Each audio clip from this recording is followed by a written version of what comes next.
I've noticed a lot of talk about the new CURA and its monotonic infill feature. Let's investigate in this episode and see if we can dig anything up. Don't worry, we do. Before we go into how to use this monotonic whatever, perhaps it's worth going back in time, not far though, just to 2020. Back in around autumn 2020, Prusa Slicer implemented a new feature called monotonic infill, which should sound familiar to anyone watching this video because it's strikingly similar to the new feature in CURA. Don't get me wrong, I'm not mocking, it's actually great that the feature set across these slicers is equivalent. In fact, this was a much asked for feature as far as I can see. Okay, a demo if you will. This is something that we all learn as kids when you're colouring in and the teacher comes over and sarcastically asks if you'd like to colour in strokes all in the same direction because it will look nicer, and you ignore them and carry on scribbling horribly because you're 5 and you don't care.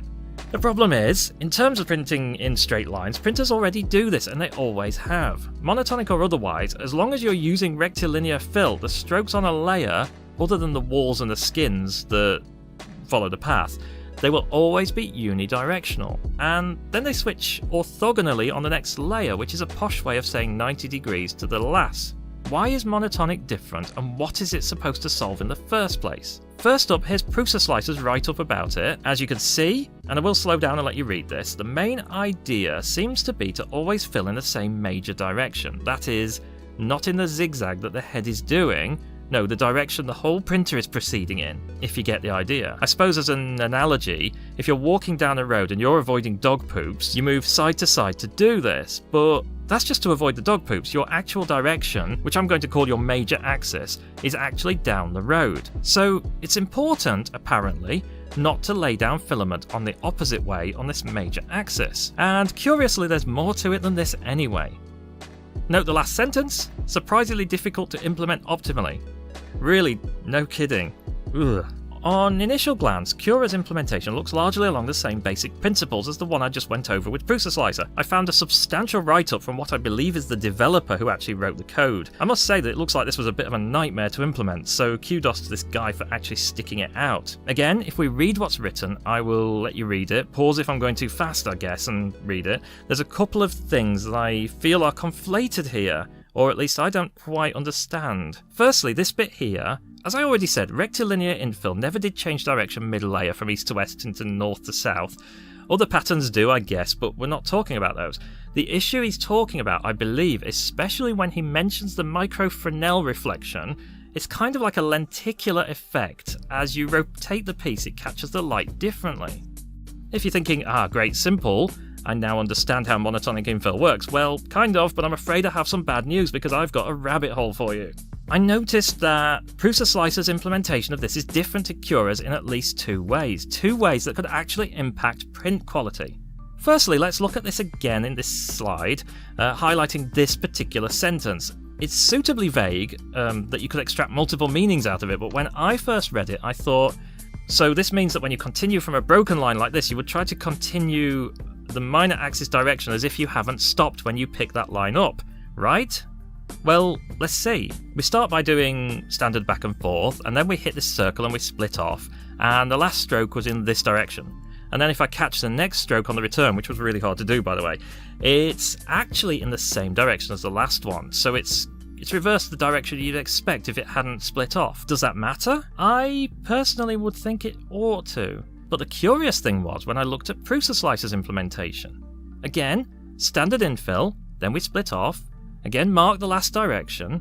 When we come back, we've actually continued the back and forth consistently with the previous pattern. The more I looked into this, including seeing that Prusa Slicer was actually adding retract jumps to get itself in position, so I'm quite convinced that Prusa Slicer is implementing this intentionally. And it seems to be something that CURA just doesn't have in its algorithm. And there's one more thing too. Look here at what Prusa Slicer does on the last line before the split. This is actually really fascinating, mainly because I don't know why it's doing it. So, well, to summarise, we have one slicer, CURA, that's implemented monotonic infill as a simple don't change direction along the main axis. And we have Prusa Slicer on the other hand, which has implemented it in what seems to be a more sophisticated way to try and get as close to joining up the forked pattern as possible, including some bending of the rules and continuing in the minor axis direction. If nothing else, this difference is curious, but does it make a difference to the final output? I made a test piece and I printed it out in black because black is the colour that I find really shows up these kind of artifacts. Now wake up, because I've got 4 samples here. 2 are in Prusa Slicer, 2 are in CURA, 1 each with Monotonic on and off. I will give you 10 seconds to see if you can actually work out which is which.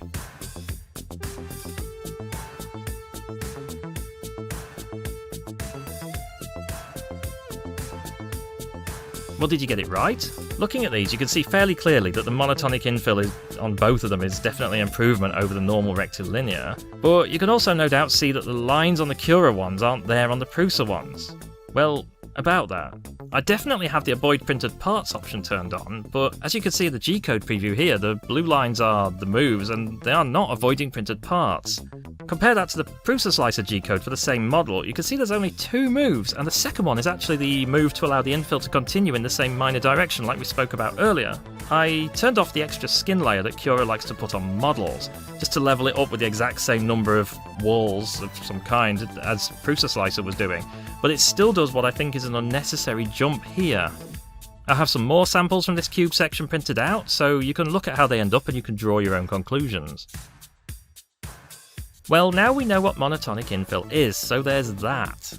We also found out that it's implemented differently between the 2 main slicers. When it comes to recommendations, well, firstly, I think it's definitely worth going into your existing profiles and turning on the monotonic option in both slicers. It doesn't seem to massively increase the print time, maybe 1 or 2 minutes on a 1-hour print. It's also, I think, worth swapping the extra skin option in CURA for an actual wall, if you want that wall in the first place, based on what we've seen in this video at least, but I think that needs to be looked into more in the future. I don't think we've got the full answer on what's actually going on here. These lines on the final print are not very nice though. It completely defeats the whole point of the monotonic setting, surely. I still use CURA day to day because of the granularity of the settings, especially for things like TPU where you get a lot of control, but if I wanted to explicitly smooth large areas where I wanted to use the full power of monotonic infill and get the absolute best surface quality, then I think that Prusa Slicer definitely has the edge right now, mainly because of the path routing of all things, from what I've seen during making this video at least. No doubt this will change in the future, as this is the case with all new features, and I'll certainly try to update you if it does. But above all other recommendations, I recommend, as always, before starting a print, especially if it's a long one, to take some time to look at the G-code preview. Remember to subscribe if you want to be notified when I make more of this stuff in the future. Thank you for watching.